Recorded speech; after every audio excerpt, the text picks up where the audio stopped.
Tonight we continue our story, The Reluctant Dragon, by Kenneth Grahame. Next morning, the people began streaming up to the downs at quite an early hour, in their Sunday clothes and carrying baskets with bottlenecks sticking out of them, everyone intent on securing good places for the combat. This was not exactly a simple matter, for of course it was quite possible that the dragon might win, and in that case even those who had put money on him felt that they could hardly expect him to deal with his backers on a different footing to the rest. Places were chosen, therefore, with circumspection, and with a view to a speedy retreat in case of emergency, and front rank was mostly composed of boys who had escaped from parental control, and were now sprawled and rolled about on the grass, regardless of the shrill threats and warnings discharged at them by their anxious mothers behind.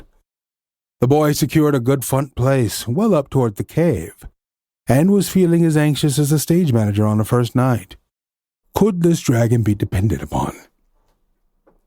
He might change his mind and vote the whole performance rot, or else, seeing that the affair had been so hastily planned without even a rehearsal, he might be too nervous to show up.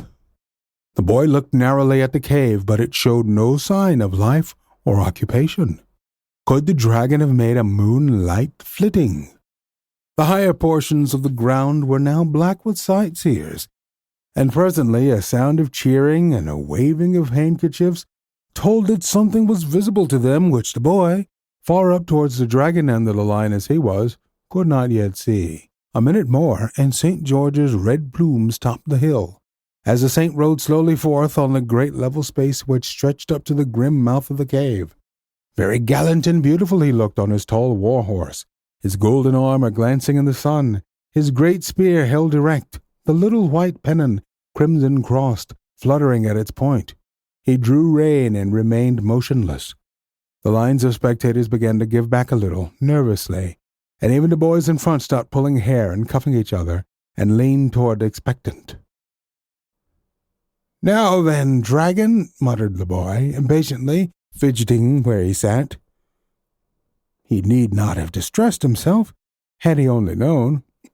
The dramatic possibilities of the thing had tickled the dragon immensely, and he had been up from an early hour preparing for his first public appearance with as much heartiness as if the years had run backwards, and he had been again a little dragonet, playing with his sisters on the floor of their mother's cave, at the game of saints and dragons, in which the dragon was bound to win. A low muttering, mingled with snorts, now made itself heard, rising to a bellowing roar which seemed to fill the plain. Then a cloud of smoke obscured the mouth of the cave, and out of the midst of it the dragon himself, shining, sea-blue, magnificent, pranced splendidly forth, and everybody said, "Ooh," as if he had been a mighty rocket. His scales were glittering, his long spiky tail lashed his sides, his claws tore up the turf and sent it flying over his back, and smoke and fire incessantly jetted from his angry nostrils. "Oh, well done, dragon," cried the boy excitedly. "Didn't think he had it in him," he added to himself. St. George lowered his spear, bent his head, dug his heels into his horse's sides, and came thundering over the turf. The dragon charged with a roar and a squeal, a great blue whirling combination of coils and snorts and clashing jaws and spikes and fire. "Missed!" yelled the crowd. That was a moment's entanglement of golden armor and blue-green coils and spiky tail, and then the great horse, tearing at his bit, carried the saint, his spear swung high in the air, almost up to the mouth of the cave. The dragon sat down and barked viciously, while St. George with difficulty pulled his horse round into position. "End of round one," thought the boy. "How well they managed it. But I hope the saint won't get excited. I can trust the dragon all right. What a regular play actor this fellow is." St. George had at last prevailed upon his horse to stand steady, and was looking around him as he wiped his brow. Catching sight of the boy, he smiled and nodded, and held up 3 fingers for an instant. "It seems to be all planned out," said the boy to himself. "Round 3 is to be the finishing one, evidently. Wish it could have lasted a bit longer. Whatever is that old fool of a dragon up to now?" The dragon was employing the interval in giving a ramping performance for the benefit of the crowd. Ramping, it should be explained, consists of running round and round in a wide circle, and sending waves of ripples of movement along the whole length of your spine, from your pointed ears right down to the spike at the end of your long tail.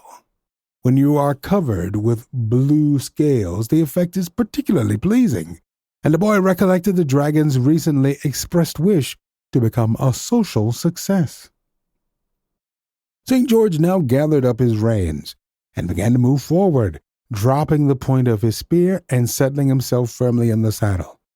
"Time!" yelled everybody excitedly, and the dragon, leaving off his ramping, set up on end and began to leap from one side to the other with huge, ungainly bounds, whooping loudly. This naturally disconcerted the horse, who whirred violently, the saint only just saving himself by the mane, and as they shot past the dragon, delivered a vicious snap at the horse's tail, which sent the poor beast careening madly far over the downs, so that the language of the saint, who had lost a stirrup, was fortunately inaudible to the general assemblage. Round 2 evoked audible evidence of friendly feeling towards the dragon. The spectators were not slow to appreciate a combatant who could hold his own so well, and clearly wanted to show good sport. Then many encouraging remarks reached the ears of our friend as he strutted to and fro, his chest thrust out and his tail in the air, hugely enjoying his new popularity. St. George had dismounted and was tightening his girths and telling his horse, with quite the flow of imagery, exactly what he thought of him, and his relations, and his conduct on the present occasion. So the boy made his way down to the saint's end of the line and held his spear for him. "It's been a jolly fight, St. George," he said with a sigh. "Can't you let it last a bit longer?" "Well, I think I'd better not," replied the saint. "The fact is, your simple-minded old friend's getting conceited. Now they've begun cheering him, and he'll forget all about the arrangement and take to playing the fool, and there's no telling where he would stop. I'll just finish him off this round." He swung himself from the saddle and took his spear from the boy. "Now don't you be afraid," he ended kindly. "I've marked my spot exactly, and he's sure to give me all the assistance in his power, because he knows it's his only chance of being asked to the banquet." St. George now shortened his spear, bringing the butt well up under his arm, and, instead of galloping as before, trotted smartly towards the dragon, who crouched at his approach, flicking his tail till it cracked in the air like a great cart whip. The saint wheeled as he neared his opponent and circled warily round him, keeping his eye on the spare place, while the dragon, adopting similar tactics, paced with caution round the same circle, occasionally feinting with his head. So the two sparred for an opening, while the spectators maintained a breathless silence. Though the round lasted for some minutes, the end was so swift that all the boy saw was a lightning movement of the saint's arm, and then a whirl and a confusion of spines, claw, tail, and flying bits of turf. The dust cleared away, the spectators whooped and ran in cheering, and the boy made out that the dragon was down, pinned to the earth by the spear, while St. George had dismounted and stood astride of him. It all seemed so genuine that the boy ran in breathlessly, hoping that the dear old dragon wasn't really hurt. As he approached, the dragon lifted one large eyelid, winked solemnly, and collapsed again. He was held fast to earth by the neck, but the saint had hit him in the spare place agreed upon, and it didn't even seem to tickle. "Ain't you going to cut his head off, master?" asked one of the applauding crowd. He had backed the dragon and naturally felt a trifle sore. "Well, not today, I think," replied St. George pleasantly. "You see, that can be done at any time. There's no hurry at all. I think we'll all go down to the village first and have some refreshments, and then I'll give him a good talking to. And you'll find he'll be a very different dragon." And that magic word, refreshment, the whole crowd formed up in procession and silently awaited the signal to start. The time for talking and cheering and betting was past. The hour for action had arrived. St. George, hauling on his spear with both hands, released the dragon, who rose and shook himself and ran his eye over his spikes and scales and things, to see that they were all in order. Then the saint mounted and led off the procession, the dragon following meekly in the company of the boy, while the thirsty spectators kept at a respectful interval behind. There were great doings when they got down to the village again, and he had formed up in front of the inn. After refreshment, St. George made a speech, in which he informed his audience that he had removed that direful scourge at a great deal of trouble and inconvenience to himself. And now they weren't to go about grumbling and fancying they've got grievances, because they hadn't. And they shouldn't be so fond of fights, because next time they might have to do the fighting themselves, which would not be the same thing at all. And there was a certain badger in the inn stables, which had got to be released at once, and he'd come and see it done himself.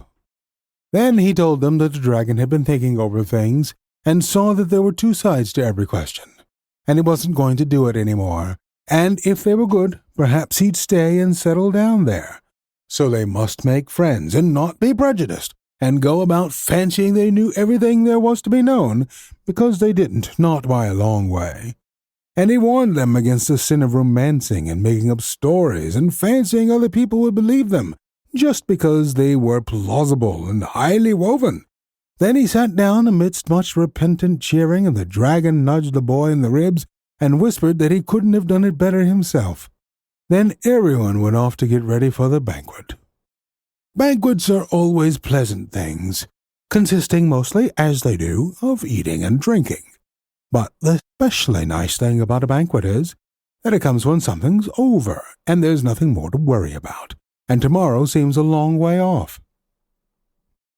St. George was happy because there had been a fight, and he hadn't had to kill anyone, for he didn't really like killing, though he generally had to do it.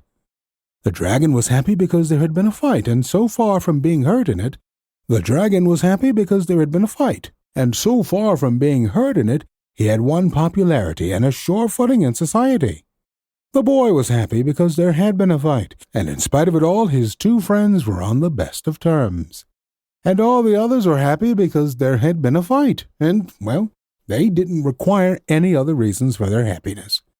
The dragon exerted himself to say the right thing to everybody, and prove the life and soul of the evening, while the saint and the boy, as they looked on, felt that they were only assisting at a feast in which the honor and the glory were entirely the dragon's.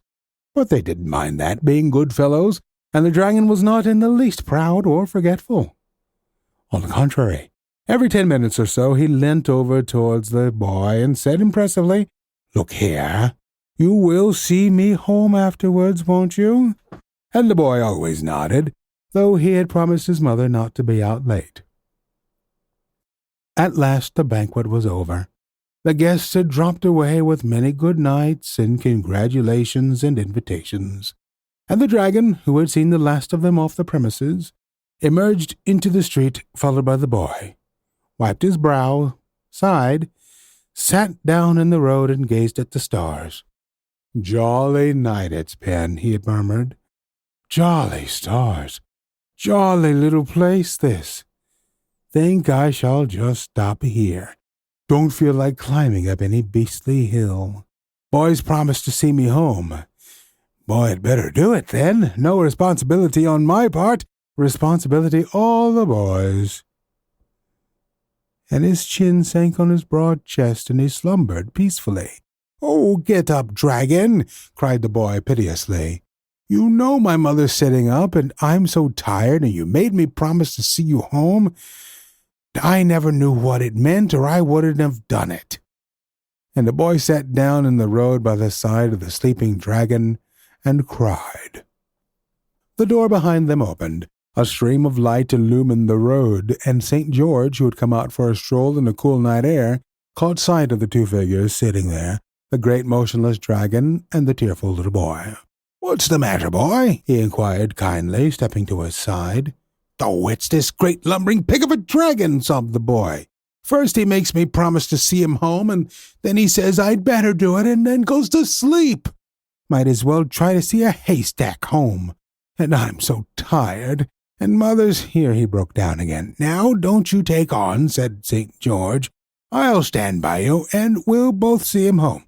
Wake up, dragon," he said sharply, shaking the beast by the elbow.